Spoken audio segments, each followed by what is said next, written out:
Hey guys, Sean here. Welcome to the F1 Word and to a quick breaking news video. Breaking in the sense that it has now been confirmed that sprint qualifying will go ahead at 3 events this season. We have known about this for a while, so it's probably not going to come as too much of a surprise given that I think we've been talking about this for what feels like an eternity. But the final details are now sorted and it's all been rubber stamped today. So, very quickly, what is sprint qualifying? Well, the session will take place on a Saturday afternoon and will be run across a distance of 100 kilometres. And just for reference, the race at Imola last time out went for a distance of just over 309 kilometres. The result of that sprint qualifying race, they're not calling it race, it is just sprint qualifying, but the result of that will set the grid for Sunday's Grand Prix proper. And the grid for sprint qualifying will be set on a Friday afternoon with the normal qualifying format we've become so used to over the last few years. What is interesting about this one, though, that I didn't really think about before, is that the cars will now enter part firme conditions from the start of that session, so no changes can be made to the cars ahead of sprint qualifying on Saturday.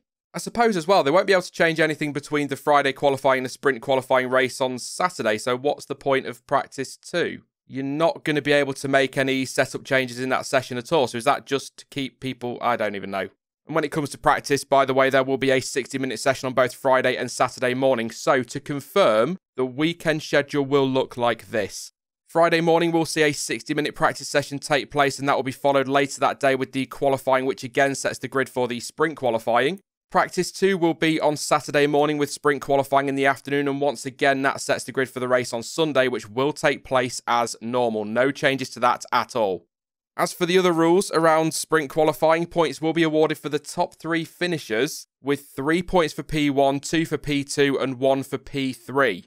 DRS will also be in use for the session and there will be no mandatory pit stops. There won't be a podium ceremony or anything like that, and the pre-race will all be very watered down as well. And when it comes to tyres, and this one really grabbed my attention here, is apparently, unless I've read it completely wrong, there is a link in the description by the way if you want to have a read of this yourself. Apparently, soft tyres will be the only ones available for drivers in qualifying on Friday, meaning that they will be free to start the race on Sunday with any tyre compound they want. And just while I'm on tyres, actually, it is just worth mentioning for the sprint qualifying itself, the teams will have the freedom to choose 2 sets of tyres for that race.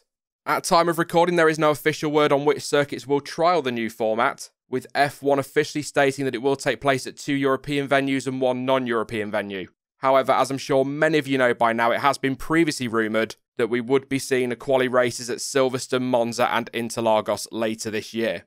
Now, apparently, all 10 teams have agreed to the trial of the new format, and F1 boss Stefano Domenicali is quoted as saying, "We are excited by this new opportunity that will bring our fans an even more engaging race weekend in 2021. Seeing the drivers battling it out over 3 days will be an amazing experience, and I'm sure the drivers will relish the fight. I am delighted that all the teams supported this plan, and it is a testament to our united efforts to continue to engage our fans in new ways, while ensuring we remain committed to the heritage and meritocracy of our sport." Interesting line there. FIA President Jean Todt had his say too, adding he is, quote, "pleased to see that Formula One is seeking new ways to engage with its fans and enlarge the spectacle of a race weekend, and that again, quote, much has been done to ensure that the sporting, technical and financial aspects of the new format are fair." There we have it then. Sprint qualifying is confirmed for 2021 as a trial. I've got to stress that point to everyone who is inevitably going to be annoyed about this. It is just a trial. And that's why I'm pretty happy to see F1 give it a go. At the end of the day, whilst I love the race weekends as they are, and I personally think the current qualifying format is probably the best we've ever had, there is absolutely nothing wrong with trying new things. After all, with 2021 being a bit of a limbo year, if we can call it that, it's really the best time to be trying these things out. And you know what? Let's just keep an open mind about this. Because at the end of the day, if it is brilliant and the majority of fans love it, fantastic. Let's have a few more next year. But if it is terrible and universally hated, then they can just chuck it in the bin with that timed elimination thing they tested a few years ago, and we can all just laugh about it in a few years to come. We'll see how they go. I am concerned that we will essentially just get a shorter dress rehearsal on Saturday for the race proper on Sunday. You know, if Hamilton or Verstappen, for example, dominate the Saturday race, what's to stop them then dominating the Sunday race as well? After all, the only real differences are the race length and the fact they will have to make a pit stop on Sunday. Personally, I just think if you're going to do this, it would have worked better with reverse grid, but that's just me. And I think as well, with points only being handed out for the top 3, Aside from obviously getting to start a little bit higher up the grid on Sunday, what is in it for some of the midfield teams? Will they really be willing to risk that overtake for the sake of one position on the grid? I guess the point I'm trying to make is, if, let's say, Russell is 11th and, I don't know, Stroll is 10th, if Russell goes for that move and there's a collision, he's back down the back end of the grid. Whereas if he sits back and plays the long game, it's P11 and a better shot at actual points on Sunday. I hope you see what I'm getting at there. I'm just worried it's going to be a bit too processional. I'm also not a massive fan of the idea of points being handed out to the top 3 on Saturday, because the last thing I personally want to see is a World Championship decided on a Saturday afternoon, because that renders the Sunday race almost pointless when it comes to the championship. Again, though, we can all sit here and try to second guess what will happen and what won't happen, but we're not going to know the answer to any of that until it's trials, so let's just wait and see what happens.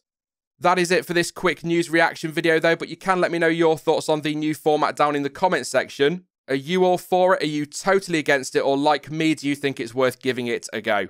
Now, I will be back on Thursday with the Portuguese Grand Prix preview, but in the meantime, if you did enjoy this video, then please do leave a like, as it really helps out the channel. And don't forget to subscribe so you don't miss out on any future content. But as ever, thank you for watching. I've been Sean, this has been the F1 Word, and until next time, goodbye.